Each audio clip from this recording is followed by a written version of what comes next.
Ça va, oui. Sauf que l'avion perd de l'altitude. On fonce sur les arbres. Et je n'aurai pas le temps de sortir les trains d'atterrissage. Mais y'a quoi qui va?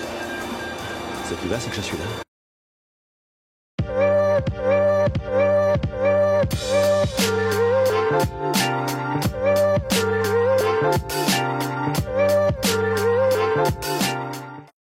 Et bonsoir à tous, bienvenue de nouveau sur la chaîne de l'Examen Crypto. Nous sommes toujours le mercredi 28 mai 2025, 18h30.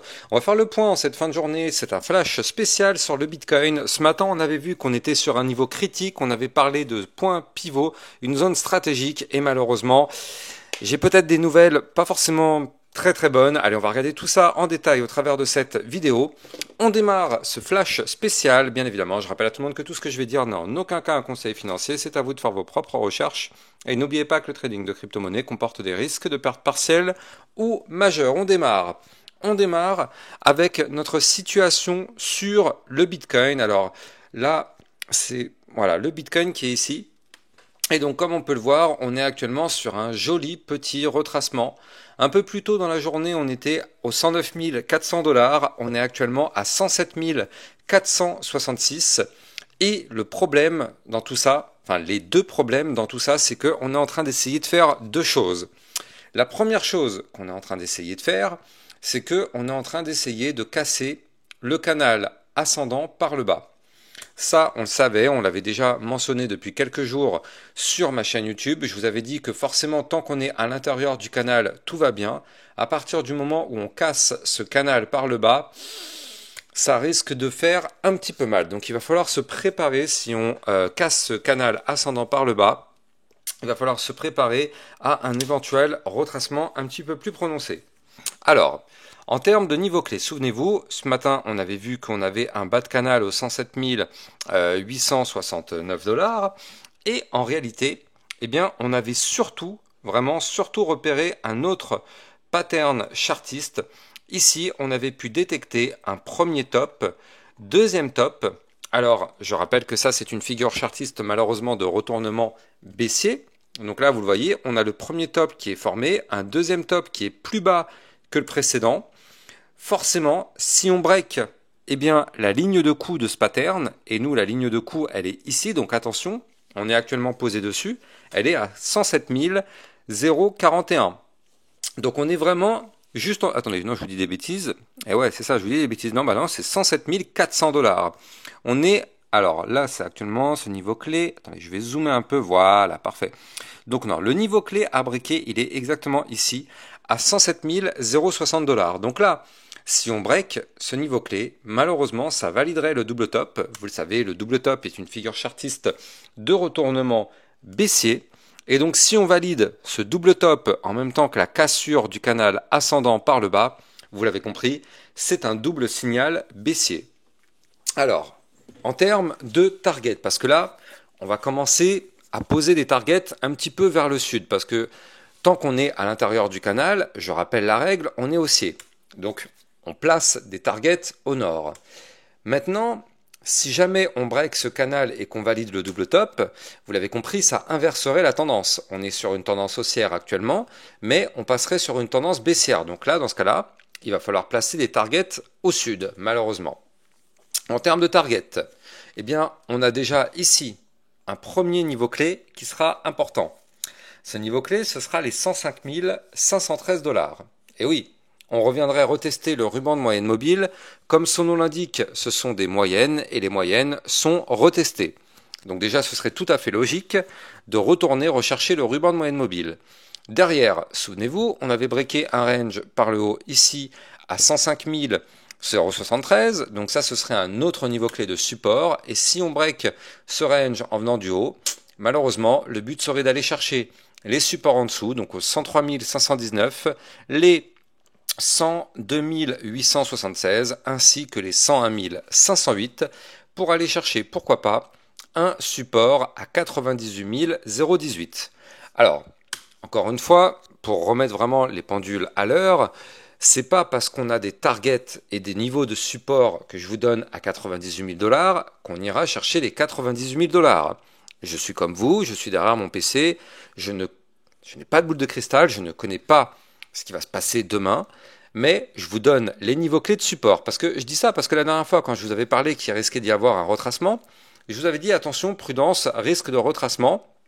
Et donc, bien évidemment, on a eu notre retracement et je vous avais donné, quand on était ici, les niveaux clés de support. Et je vous avais donné des supports jusqu'au potentiel 92 000 en vous disant, bah voilà, ça, ce sont les supports à venir chercher en cas de retracement. Maintenant, on ne sait pas quel support va permettre de retenir la chute. Donc c'est pour ça que je préfère vous les donner tous, comme ça vous les avez, vous pouvez les écrire sur un papier, et au moins on est prêt. Donc qu'on aille chercher les 107 000 ou les 105 000 ou qu'on aille chercher les 70 000 $, on s'en fout. On note les niveaux clés de support, il y en aura un parmi tout cela qui va servir de rebond. Donc justement, au moins, nous, ça nous permet d'anticiper. On a aussi un petit peu d'aide quand même, on va pas se mentir. On a un petit peu d'aide avec cette map de liquidité, vous le voyez. On a ici un cluster qui est entre les 106 500 et les 104 900, donc effectivement déjà ça nous donne un indice que effectivement si on va au sud, eh bien on a ce cluster là à venir rechercher. Donc prudence du côté du Bitcoin. D'ailleurs je rappelle, mais si le Bitcoin se met à chuter, c'est toute la cryptomap qui chute avec lui. C'est d'ailleurs pour ça qu'actuellement on est dans le rouge. On a un Bitcoin à moins de 2,7%, forcément les altcoins sont dans le rouge. Alors pour la plupart, il y en a toujours quelques-unes qui arrivent à sortir du lot, mais pour la grande majorité des altcoins, on est quand même, pour la plupart, dans le rouge. Donc effectivement, prudence, parce que si le Bitcoin, on l'a vu, nous fait un retracement plus prononcé, et si jamais il valide ici le double top, on le sait, ce sera pas très encourageant. Et souvenez-vous, on avait aussi vu l'Ethereum qui a réussi à sauver les miches là hier, mais il est en train peut-être de faire des choses un petit peu délicates. On va regarder ça ensemble juste après. Avant, je rappelle que bien évidemment, vous pouvez me suivre sur Twitter. Vous avez les news et les actualités sur le secteur crypto-monnaie. Vous avez aussi bien évidemment les alertes, des informations, tout ce qu'il faut savoir. Donc n'hésitez pas à venir me suivre sur Twitter. Le lien est en description de cette vidéo. Et dans le club d'Exarocket, on avait vu hier la crypto Notcoin. Non, regardez, c'est pas des bêtises, c'était le 2705 ici. Et donc je vous avais dit qu'il pouvait faire quelque chose d'hyper intéressant. Regardez ce qu'il nous a fait aujourd'hui. Il a poussé un très joli plus 16,65, même un petit peu plus haut. Bon, après, bien sûr, le Bitcoin s'est mis à chuter, donc quand le Bitcoin chute, tout chute. Mais en tout cas, si vous aussi, vous voulez recevoir des belles opportunités, n'hésitez pas, vous avez le lien du club et des vidéos privées en description de cette vidéo. Et en ce moment, je le rappelle, il y a le code promo ATH30 tout en majuscule qui permet de bénéficier d'un bonus de 30% à vie. Donc c'est une remise commerciale à vie sur le prix de votre abonnement tant que votre abonnement est actif. N'hésitez pas, le lien est en description de vidéo. Alors du côté de notre Ethereum, du côté de l'Ethereum, effectivement, on a vu hier qu'il s'est mis à pousser, ça fait plaisir. Mais attention tout de même. Attention parce que on n'a pas réussi à breaker les niveaux clés. Et surtout, ici, on avait formé un pattern en premier top, deuxième top. Donc ça, c'est bon. Ça, celui-là, on l'oublie. Ce pattern, il est invalidé. Tant mieux d'ailleurs. Mais attention, parce que si on n'arrive pas à casser le range par le haut, je rappelle qu'on a des bandes de Bollinger très resserrées. Et donc si on n'arrive pas à casser ce range par le haut, on risque d'aller chercher le bas du range. Et je rappelle que là, attention, mais on a une très jolie Bart Simpson en formation sur cet Ethereum, pardon. Donc si on casse le range par le bas à 2440 $, si on break ce niveau clé, on va valider malheureusement le Bart Simpson. Et là, dans ce cas-là, on pourrait connaître un retracement un petit peu plus prononcé. Donc soyons extrêmement prudents du côté de l'Ethereum. Là, on a quand même des bandes de Bollinger très très très resserrées. Il faut se méfier par rapport à ça parce que du coup, on le sait, c'est annonciateur de forte volatilité. Et si on continue du côté du Solana, là aussi, quand même, danger. De toute façon, on l'avait vu hier, je crois. Il me semble que c'était hier midi, je vous ai fait une vidéo complète et dédiée au Solana. Voilà, elle était là, la vidéo. Donc, je vous avais dit, gros mouvement en approche, c'est sous nos yeux. Et oui, parce qu'on arrivait sur un croisement stratégique du côté du Solana. Donc, on va regarder ça. Et là, du coup, regardez ce qu'il est en train de nous faire, notre Solana. Malheureusement, on se fait rejeter par notre zone de croisement. Je vais vous expliquer ce qui se passe, mais avant, je rappelle bien sûr que vous pouvez trader toutes les crypto-monnaies sur Binance avec mon lien de parrainage en description de vidéo qui vous permet d'obtenir un bonus à vie sur vos frais de trading. Et surtout, ça vous permet de trader sur une plateforme enregistrée PSAN auprès de l'AMF. N'hésitez pas, le lien est en description de cette vidéo. Donc là, du côté du Solana, malheureusement, c'est pas forcément très joli ce qu'on est en train de faire actuellement. Comme vous pouvez le voir ici, on a un Solana qui a été rejeté par la ligne de tendance baissière. Donc c'est justement ce qu'on avait vu hier. On avait vu qu'on avait un croisement entre la ligne de tendance baissière et une ligne de tendance haussière.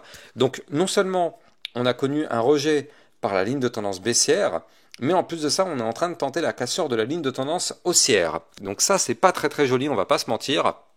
On retrouve là aussi des bandes de Bollinger très resserrées. Prudence, mouvement volatile en approche. Attention à ne pas chuter trop fort parce que si on break du côté du Solana dans les prochains jours, ici, les 164,51, alors dans ce cas-là, on pourrait valider ici un double top, là aussi je rappelle, figure chartiste de retournement baissier, ce serait pour avoir un retour à l'envoyeur, pour retourner rechercher des points bien évidemment plus bas, notamment les 158 ou encore, pourquoi pas, ici, les 145,57 ou encore des points plus bas, donc prudence du côté du Solana. Je rappelle qu'on est toujours d'un point de vue RSI sous la ligne de tendance baissière. Tant qu'on est là-dessous, malheureusement, on ne pourra pas avoir de reprise haussière. Et là, ce serait pas très joli de casser la ligne de tendance haussière aujourd'hui. Donc, ouais, prudence. Prudence. De toute façon, vous le savez, tout suit globalement le Bitcoin. Quand le Bitcoin retrace, malheureusement, tout le marché crypto retrace avec lui. J'espère que vous avez kiffé la vidéo. Si c'est le cas, n'hésitez pas de liker, commenter, partager au maximum.